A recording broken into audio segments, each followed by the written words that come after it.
Here's what led to Smith's arrest.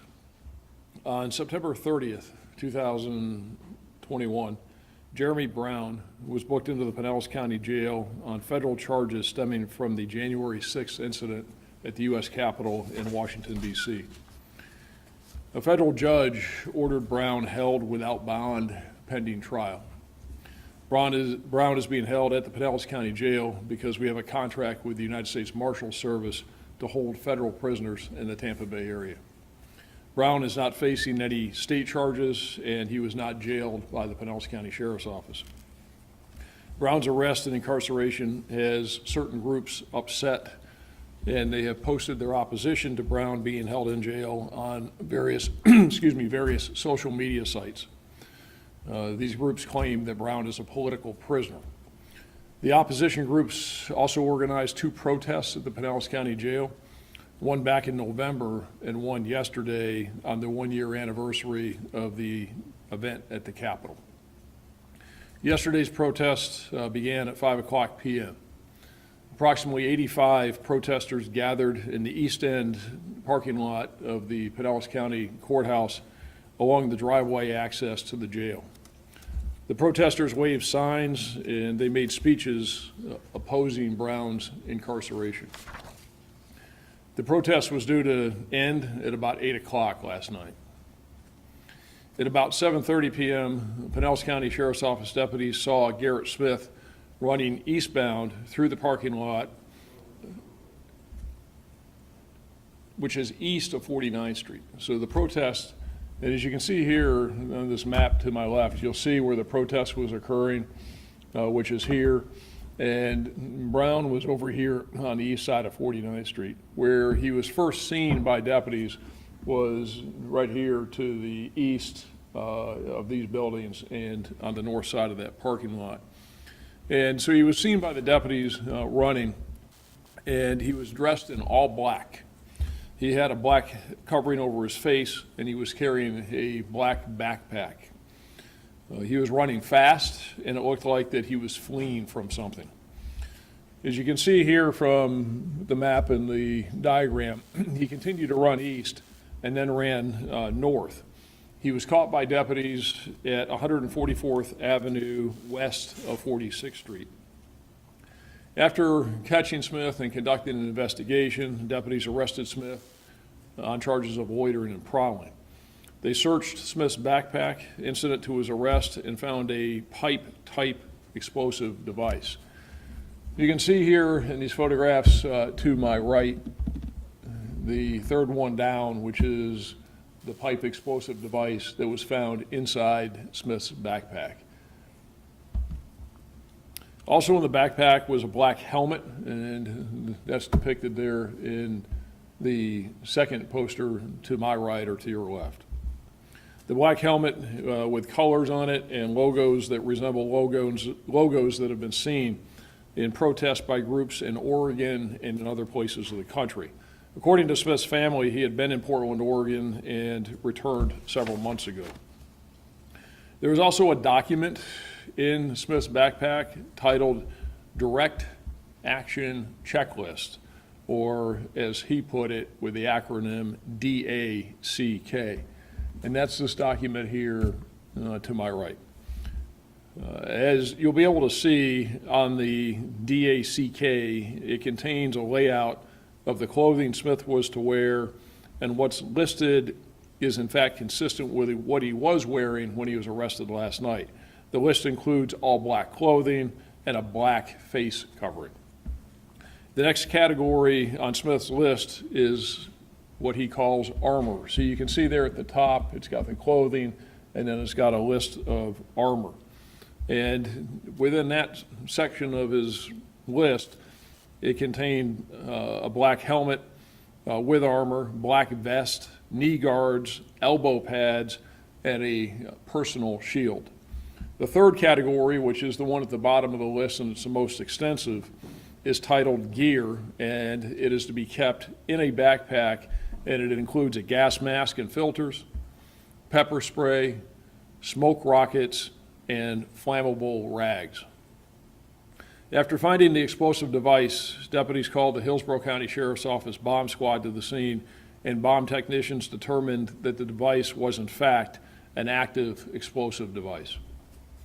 Deputies had cleared the area around the courthouse and along 49th Street of protesters and others, and we didn't find any other explosive devices that had been planted in the area.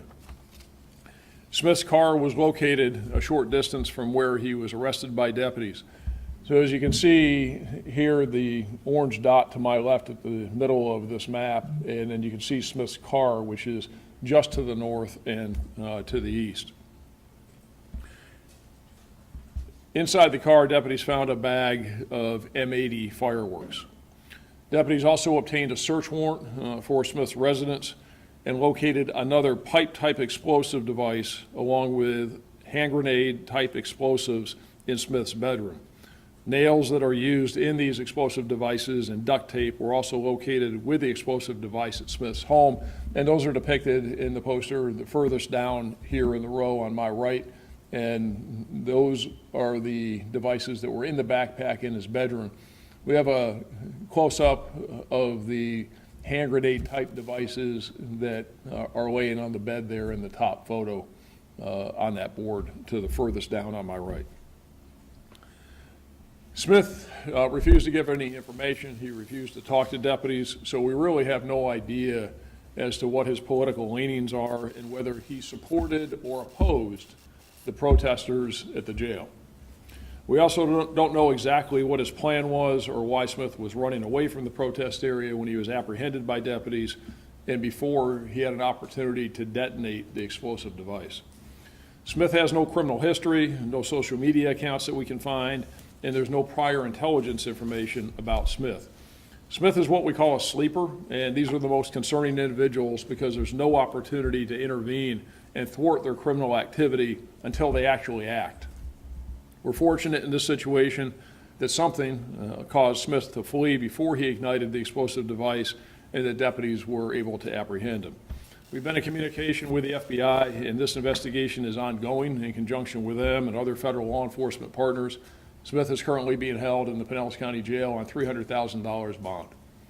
So that's what we know and explains the situation that happened. I'm open to take any questions that you have. So, Sheriff, was his plan to blow up the rally, you believe? Or? Well, we don't know. You know, Josh, that's the problem is because he's not talking. He certainly had his plan laid out. He had an explosive device with him. He had more explosive devices at his house. From the best we can tell, he never made it onto the west side of 49th Street. He stopped on the east side, but he was there all dressed in black. He had the helmet, he had the face covering. I mean, he was decked out. And you can see here in this photograph to my left is that we've got the photograph of him after he was arrested and his clothing was removed. But that's what he looked like there as he was running. So, I mean, he was concealed and decked out in all the black, and he had all the tools to do it. Something caused him not to actually detonate it. Now, how he was going to do it, I have no idea. Was he going to throw it into the crowd? Was he going to place it someplace? What his plan was, I really don't know. Are these pipe devices, are they homemade? These are homemade, yes. And they were not fireworks, they are actual filled with shrapnel and stuff? Well, it appears that they are. Again, the investigation's ongoing. We found the nails that were there on the bed, and typically what you'll find is the nails are going to be embedded in there. The Hillsborough County Sheriff's Office bomb unit is currently going through the hand grenades and the devices themselves and in the process of dissecting them, but what they told us was they were active explosive devices. So we need to let them do their work before we can determine exactly what's inside, what the quantity is in there, whether it's nails or whether it's something else, but it does look like it's nails from what we found. So to clarify, he was running with the explosive devices on him, or he had placed them at the scene? I'm sorry, say, Had he placed the explosive devices at the scene, or he was running? no, he had them. He had the explosive device that's here in that photograph, which is the third one down. He had that explosive device in a backpack that he was carrying. So he had not placed the explosive device.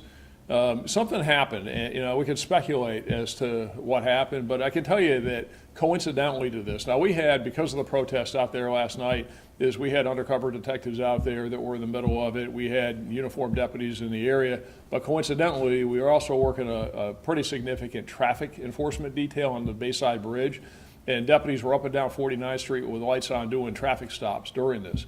Did that cause him? Did that affect him? And maybe a reason why he didn't go across the street? I don't know. But we've been asking that question all day and all night last night, trying to figure this out about why he didn't affect his plan fully, because he was prepared to do it. He was all dressed. He had the device.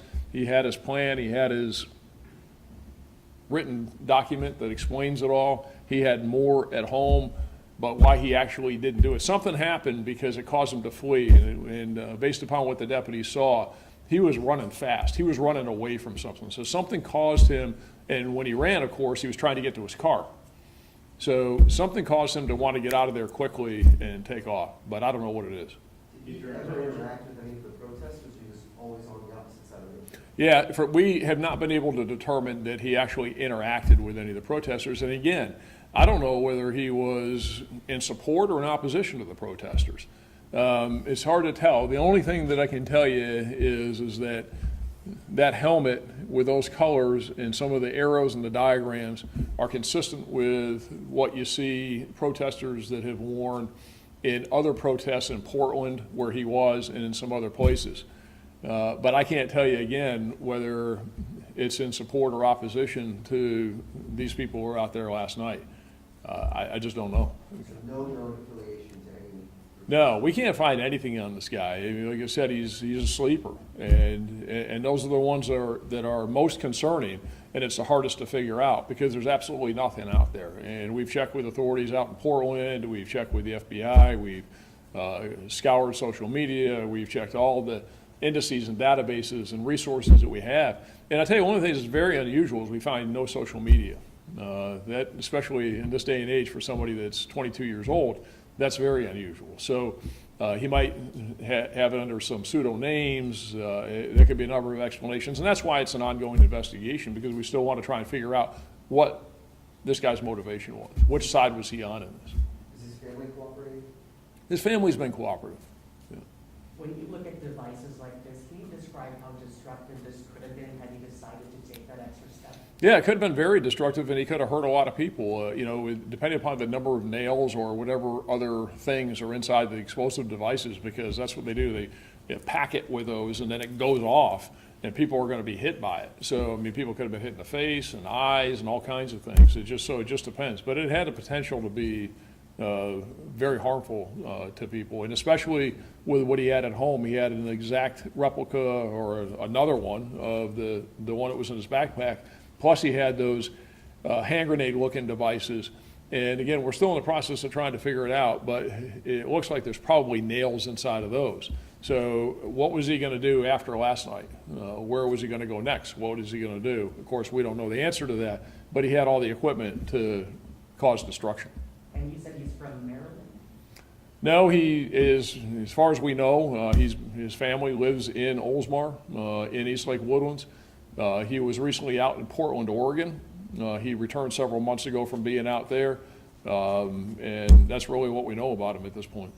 When he imposed his Fifth Amendment rights, did he say he was lawyerable? No, he didn't want to talk. Did his family indicate that they had any knowledge he was building these or had these in possession? There was no indication of that. They really didn't offer much in that regard. Sheriff, when you say the markings have been seen at protests in the Pacific Northwest, markings on the Antifa side or the Proud Boys side, I mean, We're trying to figure it out. I mean, and I'm going to be cautious about that because I don't want to say, because I don't know. Is that when you see it out there with some of those, it's really hard to tell. We're trying to figure that out because that would help us and give us some indication as to what his political and philosophical leanings are. But I've seen some on that, and you can look at it yourself. I've seen some on it that were in Portland, but they seem to be anti-Biden. They seem to be, which should be kind of the other way. So you know, in some respects. So I just don't know, Josh, really. This is one of those big mysteries at this point because we have a void of information because there's no background on this guy and he wouldn't talk. And did you say 3 or 4 grenades in the house? 4 4, and then 2 pipe bombs? and 2 pipe bombs, right? Yep. Yep. Did he make his first appearance this morning? He did. He went to court today, and the judge again set the bond at $300,000 plus whatever it is on the loitering and prowling, which is a small amount, and a number of other conditions if he were to bond with electronic monitoring, he's confined to his house, et cetera. But it's a pretty significant bond amount. Were you able to release any of the body camera footage, Mr. Lynch, from the arrest? We do, but I'm not going to release it at this point. The investigation's ongoing, but there is body camera footage of the arrest, yes. You can see, yeah, right, that's a clip from the body camera. For speaking of people who were at the protest, did he ever make it across the road? Did he ever go over there? And I can't tell you definitively that he did or did not. We cannot show him across the street, but we can't say for sure. And so nobody really knows. You know, again, the first place we saw him was on the east side of 49th Street as he was running to the east, right back in here in this area. So again, he wasn't on a radar. Nobody was looking for this guy. Now I would say the way he was dressed, if he had made it across the street and he was mixed in with that crowd, he would have stuck out. And we did have undercover detectives out there. Nobody saw anything. But did he ever make it across, or was he close by, or did he get there? I feel pretty comfortable that he didn't make it into the crowd because of the way he was dressed, it would have stuck out and it would have caused, I would imagine, a lot of attention to be drawn to him. But did he ever get closer than what he was? We just simply don't know. You know, we tried to look at video cameras out there, et cetera, and we really just can't make that determination. Did he stop at the edge of the road, saw something and turned around? He clearly parked his car a good distance away, and he came up in some type of stealth way, because if you're going to something, you don't park way back there to the north and to the east. You're going to go right there and you're going to park. So clearly he's up to no good, and that's what people do when they're up to no good. They park away, they conceal themselves, they walk up in some sort of stealth way, do whatever it is they're going to do that's bad, and then they flee out of there. So something thwarted him from doing it. Have you had the chance to speak with any of the protesters on the other side there? No, we haven't. That was all peaceful, right?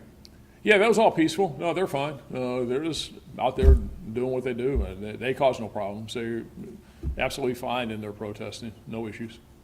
And you said the area was cleared, so was this after the protest or was it still ongoing? No, it was still ongoing. We had to ask them to leave because of this. What we were concerned about is because we didn't know. At that point, we find the one explosive device in his backpack, and we had no idea whether he had planted other explosive devices that could have been detonated. So we asked everybody to leave. We brought in explosive dogs.